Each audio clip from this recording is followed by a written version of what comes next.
Magandang umaga nga po sa inyo. Ako nga pala si Prince Roy E. Batoon at ngayon ay tatalakayin natin kung paano magkaugnay ang mga iba't ibang sektor ng ating ekonomiya at bakit rin mahalaga itong malaman natin bawat isa.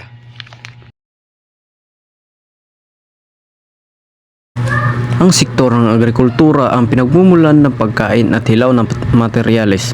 Dito nanggagaling ang palay, gulay, isda at iba pang produktong ginagamit ng industriya at kinukonsumo ng mamamayan. Pangalawa, ang sektor ng industriya ang nagproproseso ng mga produktong mula sa agrikultura.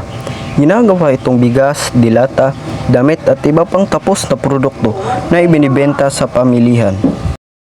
Pangatlo, ang sektor ng serbisyo naman ang nagbibigay ng tulong upang maihatid ang mga produkto at mapagaan ang pamumuhay ng tao.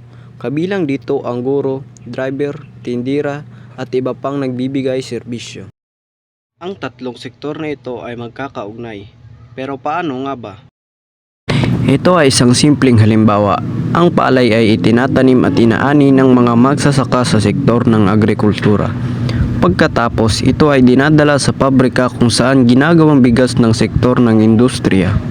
Ang bigas naman ay inihahatid ng mga driver at ibinibenta ng mga tindera sa palengke, na kabilang sa sektor ng serbisyo, hanggang makarating ito sa mga mamimili. Magkakaugnay ang tatlong sektor dahil sabay-sabay silang nagpapatakbo ng ekonomiya. Kapag humina ang agrikultura, kukunti ang materialis na magagamit ng industriya. Kapag humina naman ang industriya, mawawalan ng produktong ihahatid at ibebenta ang sektor ng serbisyo. Kapag naman humina ang serbisyo, mahirapan ang agrikultura at industriya sa transportasyon, edukasyon at komunikasyon.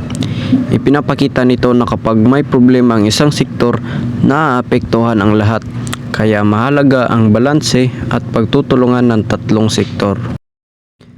Dahil sa pagtutulungan ng tatlong sektor, natutugunan ang pangangailangan ng tao at napapaunlad ang ekonomiya ng bansa. Bakit mahalagang malaman ito? Mahalagang malaman ang ugnayan ng mga sektor ng ekonomiya dahil ipinapakita nito kung paano nagtutulungan ang agrikultura, industriya at serbisyo upang matugunan ang pangangailangan ng tao. Sa pag-unawa nito, mas nauunawaan natin kung saan nanggagaling ang mga produkto, paano ito ginagawa, at paano ito nakakarating sa mamimili. Nakakatulong din ito upang mapahalagahan ang mga trabaho ng bawat sektor at makita kung paano nakakaapekto ang isang sektor sa iba.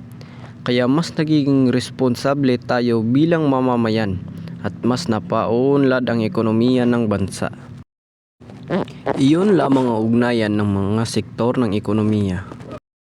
At dito nagtatapos ang ating pagtatalakay sa ugnayan ng mga sektor ng ating ekonomiya.